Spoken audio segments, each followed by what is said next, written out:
Well, as we said back in December, right here on this show, Justin Trudeau would resign. Well, today Canadians got their Christmas wish. And in a way, it's like a little bit of a mixed bag. Yes, there is a resignation, but just listen to the way in which Prime Minister Justin Trudeau, in fact, did resign or announce he's going to resign in March if they can't find another leader. Listen. Over the holidays, I've also had a chance to reflect and have had long talks with my family about our future. Throughout the course of my career, any success I have personally achieved has been because of their support and with their encouragement. So last night over dinner, I told my kids about the decision that I'm sharing with you today. I intend to resign as party leader, as Prime Minister, after the party selects its next leader through a robust, nationwide, competitive process. Last night, I asked the President of the Liberal Party to begin that process. This country deserves a real choice in the next election, and it has become clear to me that if I'm having to fight internal battles, I cannot be the best option in that election. Ellie Stevens in our chat says Trudeau must face charges. Yeah. Wouldn't that be amazing if So he prorogued the government, which was, of course, a new word to a lot of us in the United States. Prorogued the government, basically, it's a big fat pause button. Yeah, he suspends Parliament. He basically puts them on sabbatical until March, and now it's sort of a position right now where they're basically, in many ways, without a government. Right as President Trump is coming into office, where they'll have cross-border, international, massive decisions to make across the border of the United States into Canada, and he's not going to have a parliament. No one to do business with. Knock, knock. Oh, there's no one around. Your parliament is prorogued, and he will still remain there until March. I know that hasn't happened very many times, but wasn't one of them like? I mean, it was quite a while. It was a previous prime minister where there was like some scandal he was embroiled in, and then he just like sent Parliament away. Like they just kind of use it as like a defensive political maneuver. Which is exactly well timed, because on Wednesday he was facing another emergency meeting of Parliament where they were going to again face a no confidence vote and call for his resignation. So he doesn't have to sit through that anymore because he's taken the rug out from under that idea. And David Creighton's going to join us here in a few minutes to go more deeply into this. He's been following very closely, so we'll have David on in just a few minutes here. But look at the Canadian dollar on this news. This is the Canadian dollar skyrocketing just a short time ago on the news that Trudeau is leaving. So yeah, there's certainly an appetite for it. Donald Trump also getting in on this, posted this on Truth Social. Many people in Canada love being the 51st state. The United States can no longer suffer the massive trade deficits and subsidies that Canada needs to stay afloat. Justin Trudeau knew this and resigned. If Canada merged with the United States, there would be no tariffs, taxes would go way down, and they would be totally secure from the threat of the Russian and Chinese ships that are constantly surrounding them. Together, what a great nation it would be. Of course, they won't do that. Instead, they'd rather just have us send them $100 billion. Yeah. I don't like this. I don't like the idea that he's talking about expansion of he's joking. United he's States. Trolling. He's been trolling this. This right. is totally it sort of feeds the liberals' talking point that he wants ever expanding power. Right. So I don't like this. I also wish that he would take it seriously and say, let's make a real trading bloc. How about we do that in North America? How about we actually discuss a real trading bloc that works for all of North America? Yeah, throw NAFTA out with the Bill Clinton NAFTA program out, and actually put something in place that works for North America rather than we lose $100 billion a year to Canada. Well, Pierre Poilievre, who is the conservative leader, and there is now a 92% probability on the polling, the polling Vegas odds that Pierre Poilievre will become the next Prime Minister of Canada. Here he spoke just a few minutes ago. Listen. Good day. Canadians desperate to turn the page on this dark chapter in our history might be relieved today that Justin Trudeau is finally leaving. But what has really changed? Every Liberal MP in power today and every potential Liberal leadership contender fighting for the top job helped Justin Trudeau break the country over the last 9 years. All Liberal politicians actively worked to pass into law the job-killing inflationary carbon tax, a tax that Carbon Tax Carney endorsed in his book. All supported a law quadrupling the tax over the next 5 years. All voted for or actively supported Trudeau's out-of-control spending, debt, and immigration. All passed. So his point here is that, so in 3 months, the Liberal Party is going to put up another leader. All of these people are corrupt. All of these people enabled Trudeau. So you're going to find somebody who is not a part of that? Right. It was, you know, what he's saying is a massive machine here of corruption who all enabled Trudeau. So good luck in March that you're suddenly going to find some sort of a liberal leader that can emerge. Right. Where's your Thomas Massey in this pile? It's a needle in a haystack because it's been a supported wall of authoritarianism under Justin Trudeau. So, nobody, get drunk on this celebration because it's clearly not over for this authoritarian regime. Sheridan Forbes in our chat says, Canada is finished, sadly. Brother homes will never be affordable again. The great Canadian peso is coming, pounding out potatoes 99 cents. Basically saying, it's so unaffordable in Canada right now, and Trudeau has run that country into the ground. It's going to take years for them to dig out of this mess. But hey, some good signs today. Right. Well, some good signs for the end of the Obama era as Kamala Harris became the first woman to certify her own loss in a presidential election. You may recall that Al Gore had to do this when he lost the presidency to George Bush Jr. while he was still vice president, because that is the role of the current vice president. Sometimes we forget that Kamala Harris is still the vice president, but she is. And the president of the Senate, by the way. Yes, and that is her role as the president of the Senate. So here she was earlier today, because it's January 6th. She had to open the joint session of Congress to certify that the Trump-Vance ticket did win the election in 2024. Watch. Mr. Speaker and members of Congress,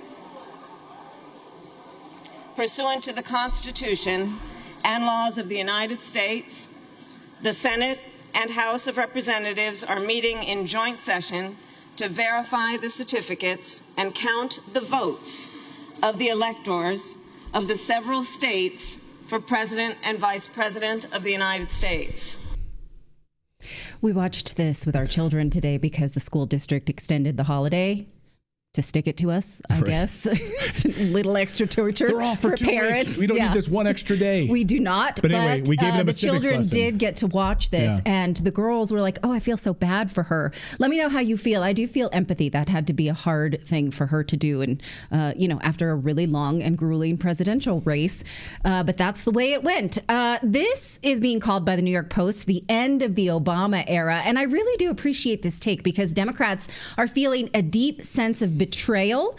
I don't know if it's actually betrayal or people like me who were formerly liberals and identify as Democrats feel like, oh, the party is actually awful and murderous. But okay, that's another way to put it, is that they're betrayed. What do they mean, though, by the end of the Obama era? I like the way this is put. It's this illusion, this manifest destiny of the left adopted during the second Obama term that promises an ever-diversifying electorate would inexorably vote Democrat and thus be patronized with cartoonish appeals to identity and big government.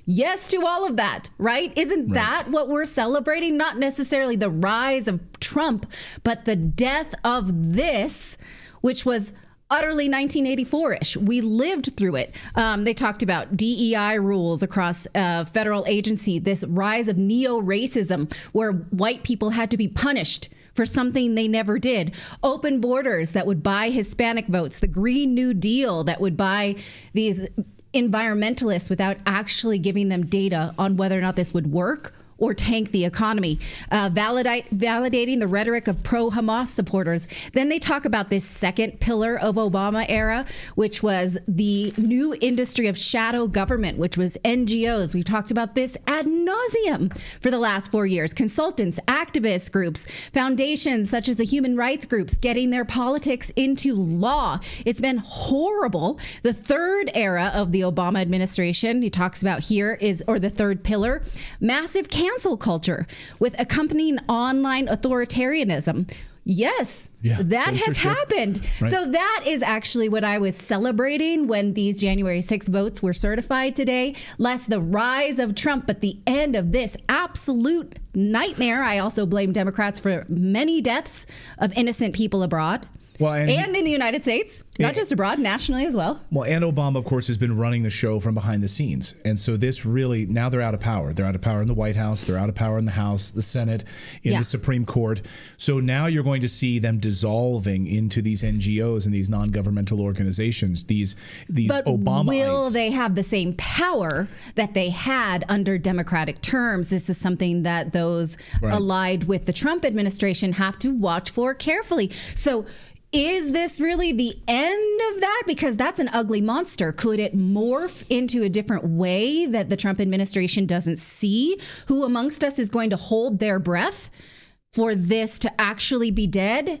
Don't do that. You could die. Don't hold your breath for anything. Just watch for it. But okay, we're watching as at least this administration ends. So here, with that in mind, watch the moment that Harris certifies the second incoming Trump administration and the end of the Obama era. The votes for President of the United States are as follows. Donald J. Trump of the state of Florida has received 312 votes. Kamala D. Harris. She tried to move on pretty quick. Well, I guess we'll allow them to stand and clap. She's like, and Kamala D. Harris, let me give you those numbers.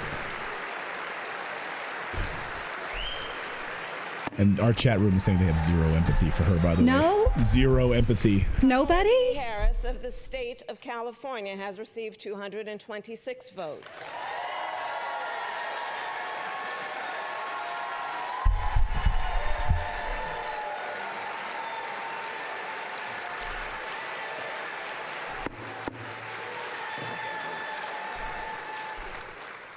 The whole number of electors appointed to vote for Vice President of the United States is 538. Within that whole number, a majority is 270. The votes for Vice President of the United States are as follows. J.D. So there you Vance go. of the state of Ohio. There was the... I think they should have both stood for both. You ran a race. You should show mutual respect. Both sides of the aisle should should applaud each candidate. That's never going to happen. You ever watch this? I can say that out loud on this show. It's my show. You can say it, but it's never going to happen. Just like at the State of the Union address, you know, the other side will never. Look, we stand make and our give these kids applause lines. after a game walk up to the opponents and say, "Good game, Good game, good game." You should do that. We should do that in politics. But this was for the cameras, you know. Okay, yeah. Yeah. Well, the thing you have to remember, We need it. It is a uniparty, and they're in alignment. They're on alignment on so many issues, of course, and they are in major alignment right now on our next story.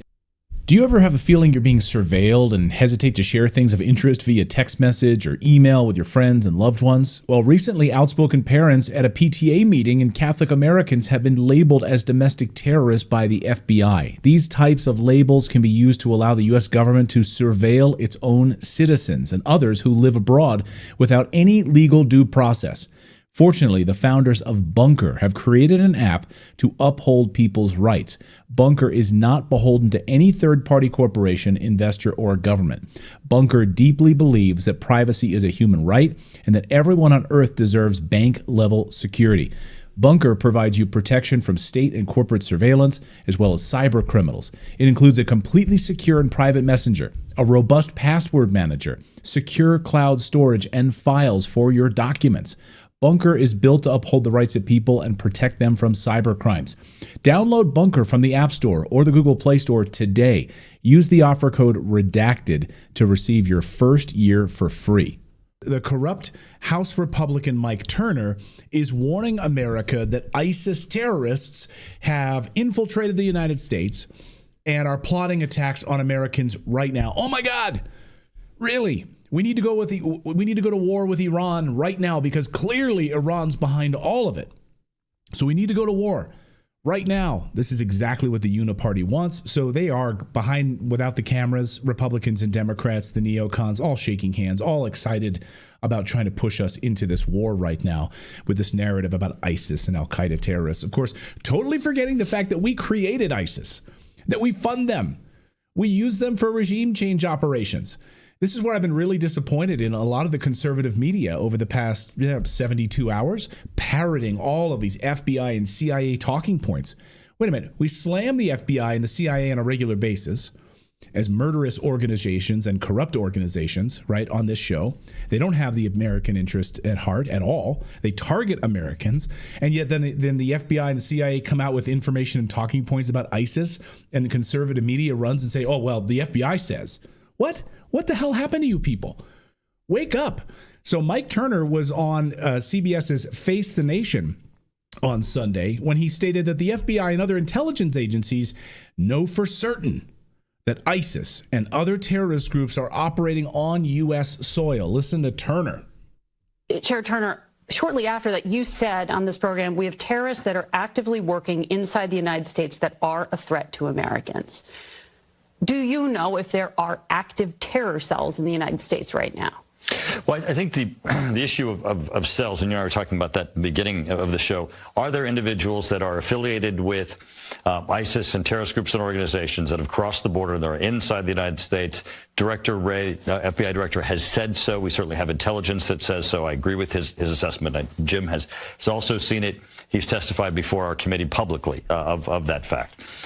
Those individuals are working in conjunction with ISIS with the intention of harming Americans. The director has said it directly. They are known to U.S. intelligence and law enforcement. And we are working diligently to try to take them down, to prevent them from doing so. And that's why the director is publicly saying such. And that's what the new administration is going to be handed. The fact that these individuals are here, that we need to locate them, we need to remove them, we need to bring them to justice and prevent them from doing harm to Americans. Okay, so I'm sorry.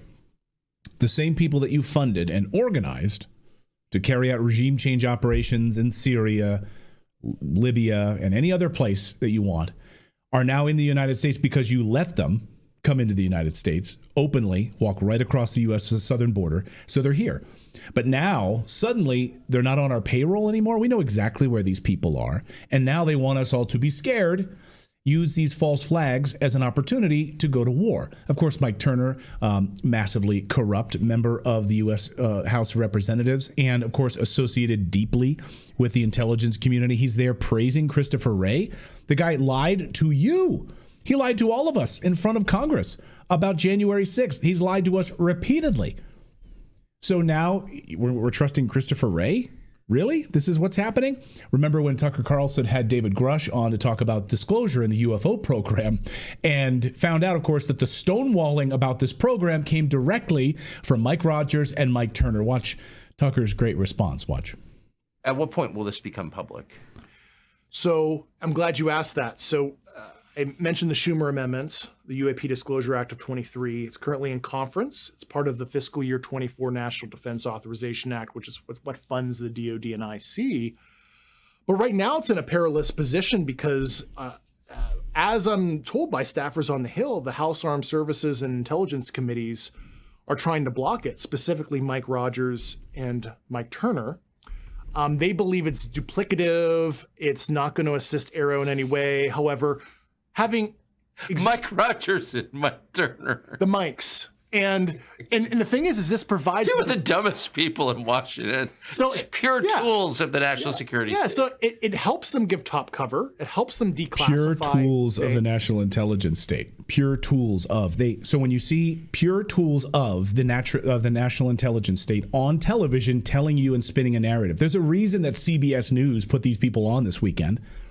There's a reason that all of these people have been trotted out on television, Fox News and others. All the legacy media is playing into this narrative, of course, because they are tools of the intelligence state. They get information directly from the intelligence state. That's how it works, the Mockingbird media. Don't fall for it. Tim Burchett doesn't seem to be falling for it, and he published this just today. He said, we have got to quit funding the Taliban under Donald Trump. $40 million a week goes to our enemies. It's a slap in the face to those who've served. Now, I could go deeper than that, Congressman Burchett. Would love to have a congressman on to talk more about that. But The rot is deep, and they are pushing this narrative on all of us right now. Just get ready for President Trump to come in, and we're going to be, having to face this war with Iran, because that's exactly what the intelligence state does. And these tools of the intelligence community are being used as tools, exactly what they're meant for, right? Yes. All right, pandemic. Sorry, real quick, but are we as a nation ever going to figure out that this does not work, that arming groups to overthrow our enemies, eventually they come back to fight us? Are we just waiting until finally we get that one success story? I don't think we have any, do we? No. I can't think of any. Have we ever armed a group and overthrow, and then we've bombed them? And no, there's never. Libya, Yemen, Syria, Afghanistan. I mean, the list is pretty endless at this point. Vietnam. We didn't arm. Well, we did arm the South Vietnamese, but of course not the North Vietnamese. But right. But no, I can't think of it. If anyone can, let us know. Yeah. Okay, well, Pandemic Watch, you ready for this? We're tracking HMPV. We're going to tell you what we know about that in just a second. But first, the first bird flu death in the United States was just announced moments ago today in the state of Louisiana. This is a case we've been tracking for actually a long time. That's not that one. I put it in late. I'm sorry. Yeah, there's no graphic for this because we just found out about it. But this was a man who had comorbidities, who was exposed to bird flu last year and has since succumbed. But the CDC says the current general public health risk remains low because, again, this was a patient who already had illnesses, and they confirmed his contraction of bird flu with a PCR test. That also is problematic. So we're all just going to put this on pause. We're not going to freak out collectively. We have to agree to this together. Yes, we're not freaking out. Okay, but let's turn to what we know about a new virus spreading in China, HMPV. It's actually not new. It's a new spread. It's human metapneumovirus. Although images of people in masks in China are trending, sparking new fears of lockdowns, mask requirements, vaccine requirements. You know the drill. You've lived through it. The Chinese government is actually saying this is a normal winter occurrence. Do you hear that? So, we have to ask the questions that we've been sort of, conditioned to ask. Do we believe China? Is that true? Is this a normal winter occurrence? We can believe nothing, but we're just watching, right? Okay, so here is the Chinese government's update from last Friday. Chinese spokesperson Mao Ning said that the HMPV virus appears to be less severe and spread on a smaller scale compared to previous years. She says that this is an ongoing winter occurrence, and she says, this is her quote, "It is safe to travel to China." Okay, well, the CDC in the United States concurs with this assessment. They say that their data does show that HMPV is the most active during winter and spring in temperate climates. And also it circulates with these other winter viruses, such as RSV and influenza. But how are these cases confirmed? We have to ask that now. Well, given what we know about PCR tests for COVID and how they were 97% faulty, how can we trust the new case numbers for HMPV? Well, these tests are done with these two detections. See, you notice it says these tests are not usually ordered when somebody shows up sick. So do we think that they're going to start?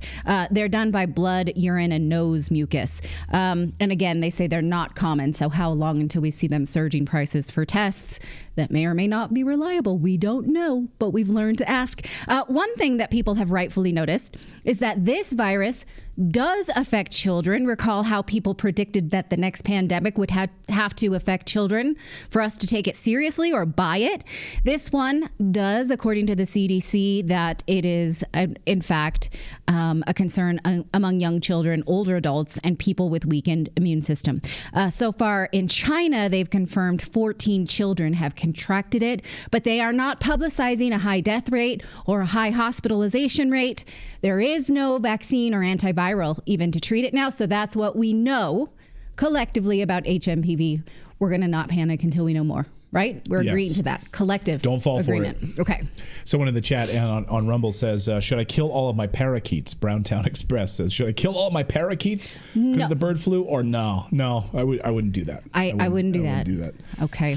All right, let's move over to New Jersey, where teachers no longer have to pass a basic literacy or math test to get a teaching certification to teach children literacy and math in the state of New Jersey. New Jersey considers that if you graduated college, you're good. You know the kind of person in college that graduates, but you know they didn't do the work. They just sort of slipped through the cracks and got the degree. Yeah. We all are collectively have that person in mind. I think most of them end up in Washington, don't they? Right. Washington State. Yeah, or they go to Ivy League schools. Oh, Washington, he means the government. Washington, D.C., where they go to, or they go to Ivy League schools where they don't even get a grade. Right. It's like pass, fail, and they just get pushed through because they have like some elite. Yeah, right? Yeah. Okay, so that's the person who could be your kid's math teacher, even advanced math. From now on. This is from Act 1669 that went into effect on January 1st. New Jersey Governor Phil Murphy signed it into office in the state budget. New Jersey residents didn't even get to vote on it. The bill says that anyone seeking a teaching certificate does not need to complete a Commissioner of Education approved test of basic reading, writing, and mathematics skills, including blah, blah, blah, blah. So notice it doesn't say you don't have to have the certificate. You still have to go through the bureaucracy and pay your fee and get it. You just don't have to qualify for it. So what good is a certificate that you don't have to qualify for? It's just a way for the government to collect fees and expand bureaucracy, I guess, but no requirements. Legislators argued that this was necessary because if teachers had already completed college, they trust the colleges, we're all good. They also argued that it would increase the diversity of the teacher pool, which is the racism of low expectations, indicating that people of color can't be expected to perform and pass standardized tests. Erica Sanzi, she's a former educator and an advocate for a parents group. She says this is a way for the National Education Association to just expand their powers because they want to increase due-paying members. She said, these are low-rigor tests. We're not talking about the LSAT here.